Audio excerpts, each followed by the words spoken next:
प्रयागराज में छात्र प्रोटेस्ट कर रहे हैं। आप ये तस्वीरें देखिए।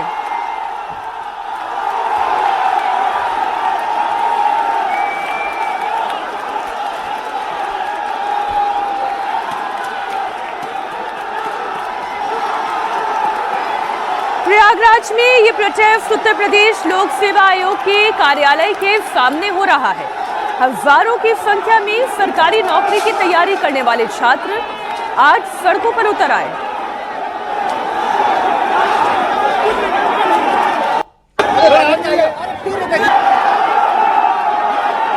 छात्र यूपीपीएससी ऑफिस की ओर मार्च करना चाहते थे, लेकिन पुलिस ने उन्हें रास्ते में ही रोक लिया।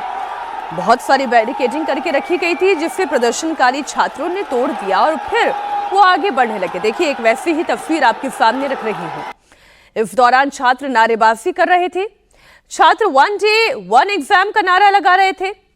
छात्रों की डिमांड यह है कि एक ही दिन में एक एग्जाम कराना चाहिए, एक ही एग्जाम अलग अलग डेट पर ना हो।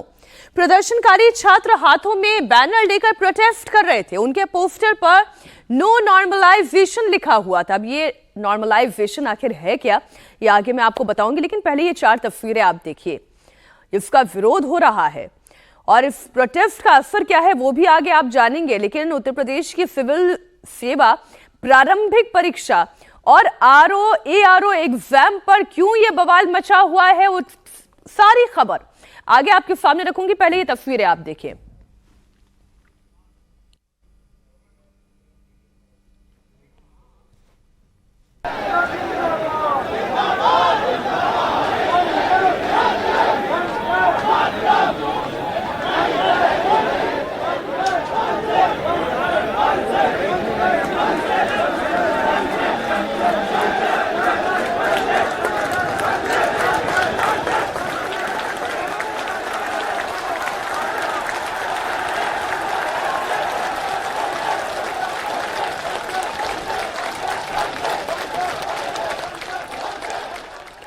यूपीपीएससी के नॉर्मलाइजेशन पद्धति के खिलाफ आज करीब 10,000 कैंडिडेट लोक सेवा आयोग का घेराव करने के लिए पहुंचे। आयोग से करीब 500 मीटर पहले ही पुलिस ने बैरिकेडिंग करके रखी थी और इस दौरान छात्र पुलिस की गाड़ी पर चढ़ गए। उनके हाथों में पोस्टर थे, गांधी की तस्वीर थी। वे मार्किंग की नॉर्मलाइजेशन प्रक्रिया को वापस लेने की मांग पर शोर मचा रहे थे। दरअसल छात्र यूपीपीएससी द्वारा आयोजित सिविल सेवा प्रारंभिक परीक्षा और ARO परीक्षा को अलग अलग दिन अलग अलग पालियों में कराने की बजाय एक ही साथ कराने की मांग कर रहे थे। आप खुद छात्रों को सुनिए, उनकी मांग क्या है।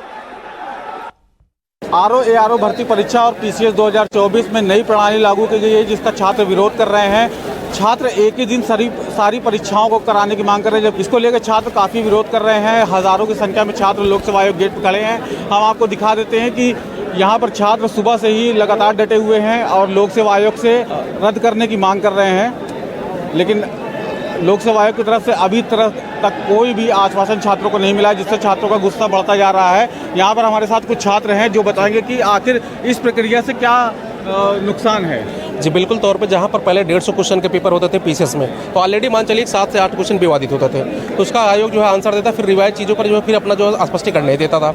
और अगर 2 दिन में होगा तो मान चलिए कि ऑलरेडी कम से कम 20 से 25 क्वेश्चन विवादित हो जाएंगे। तो इस पर क्या होगा, पता लगा 85 क्वेश्चन कोई क्वालिफाई है, 105 में नॉट क्वालिफाई है। और फिर नॉर्मलाइजेशन प्रक्रिया का जो स्पष्टीकरण मानक नहीं रखे हैं। आप किस तरीके से जीएस में किसी क्वेश्चन का निर्धारण नहीं कर सकते कौन सा टफ है कौन सा आसान है, और इस तरीके से क्या होगा कि बच्चों में जो है एक रोष पैदा हो जाता है, हमारा आसान है आपका टफ है।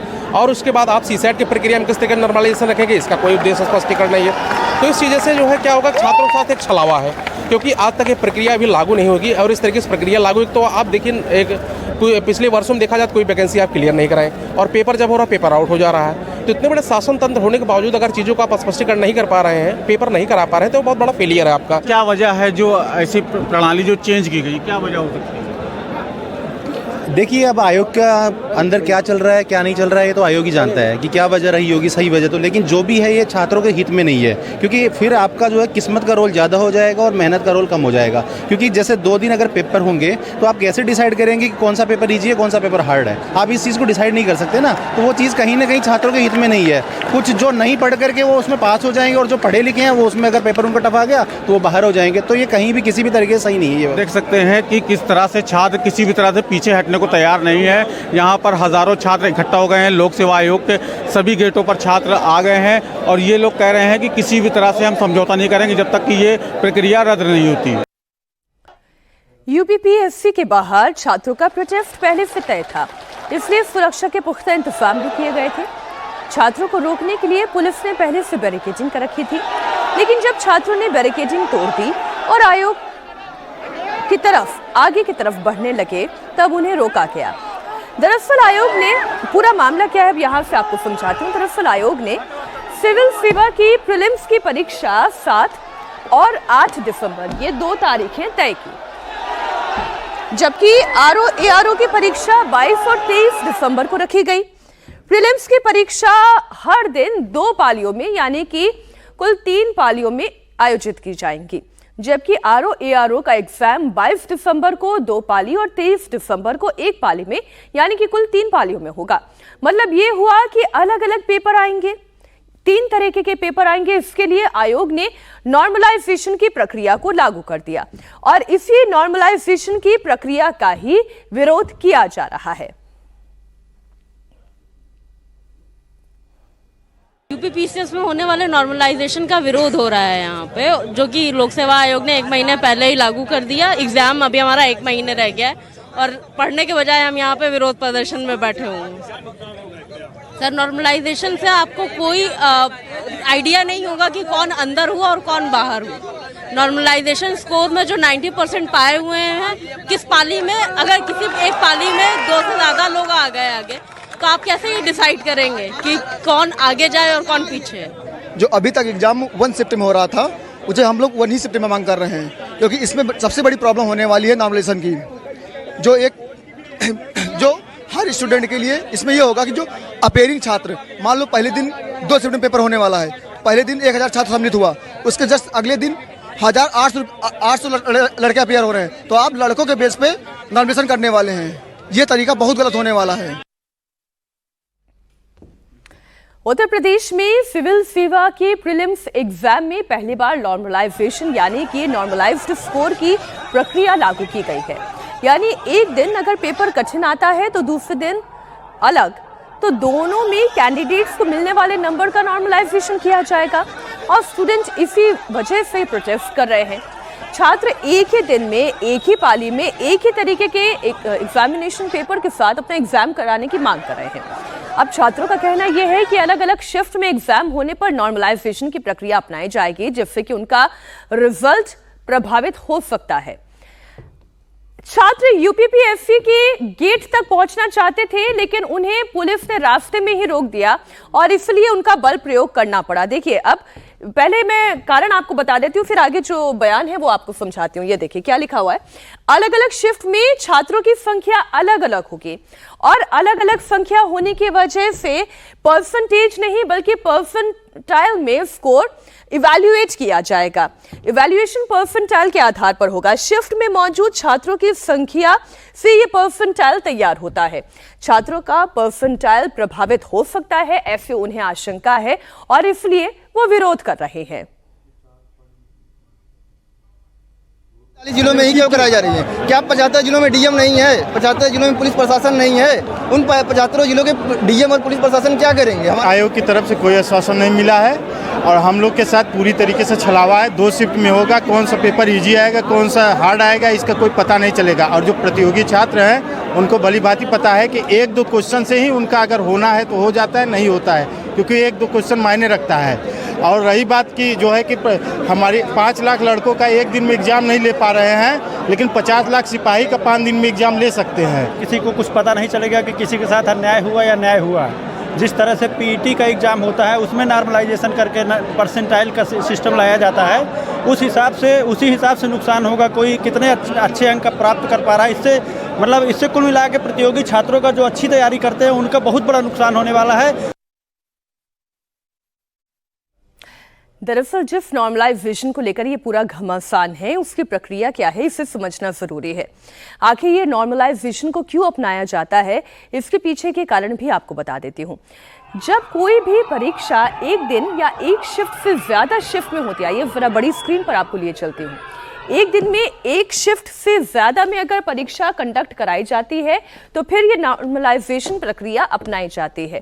ये एक ऐसा मूल्यांकन का फॉर्मूला है जब अलग अलग डेट और अलग अलग पालियों में एग्जाम होता है। इसके लिए अलग अलग प्रश्न पत्र बाकायदा तैयार किए जाते हैं और हर पेपर की डिफिकल्टी के लेवल में भी अंतर हो सकता है।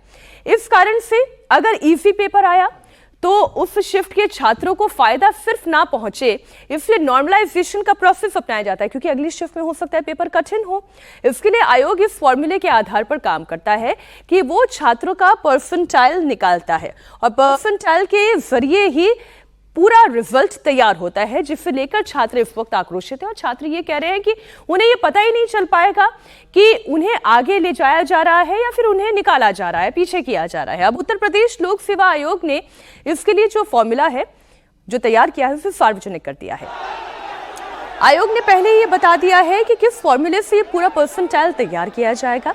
इसे आप इस तरीके से समझिए, शिफ्ट कि किसी उम्मीदवार ने मान लीजिए x अंक हासिल किए, इस शिफ्ट में कुल n उम्मीदवारों ने परीक्षा दी, तब उस उम्मीदवार का प्रतिशत स्कोर जानने के लिए पहले x के बराबर या इससे कम अंक हासिल करने वाले उम्मीदवारों की कुल संख्या को n यानी कि उसी शिफ्ट में प्रेजेंट कुल उम्मीदवारों की संख्या से डिवाइड करना होगा। ये देखिए, मैं इसे आगे और इन डिटेल समझाऊंगी, लेकिन जो लोक सेवा आयोग ने जो लेटर जारी किया है वो इस वक्त आपके सामने रख रही हूं। इसमें ये पूरा प्रोसेस समझाया गया है।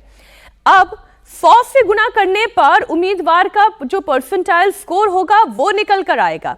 ये देखिए आपके सामने है, number of candidates in shift and I यानी कि having raw score less than और इक्वल टू XIG। अब ये इसका मतलब क्या हुआ, PIG का मतलब पहले आप समझिए कि परसेंटाइल स्कोर जो है वो किसके इक्वल होगा, number of candidate in the shift यानी कि एक पाली में कितने कैंडिडेट अपीयर कर रहे हैं एग्जामिनेशन के लिए, और परीक्षार्थियों के नंबर यानी कि XIG, ये जो आप इस वक्त देख रहे हैं, एक पाली में परीक्षा देने वाले अभ्यर्थियों से उसे भाग दिया जाएगा और फिर परसेंटाइल डिसाइड किया जाएगा।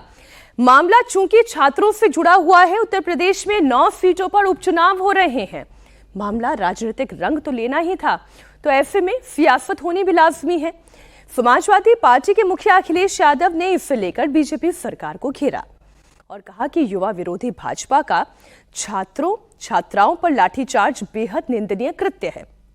इलाहाबाद में यूपीपीएससी में धांधली को रोकने के लिए अभ्यर्थियों ने जब अपनी मांग को बुलंद किया तो भ्रष्ट भाजपा सरकार हिंसक हो उठी।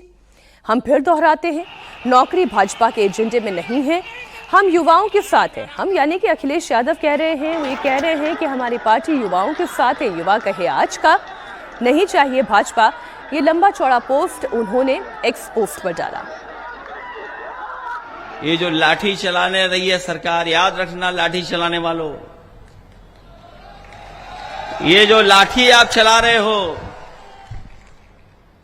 ये जैसी सेवा आप कर रहे हो वैसी सेवा आपको भी कभी कभी मिलेगी।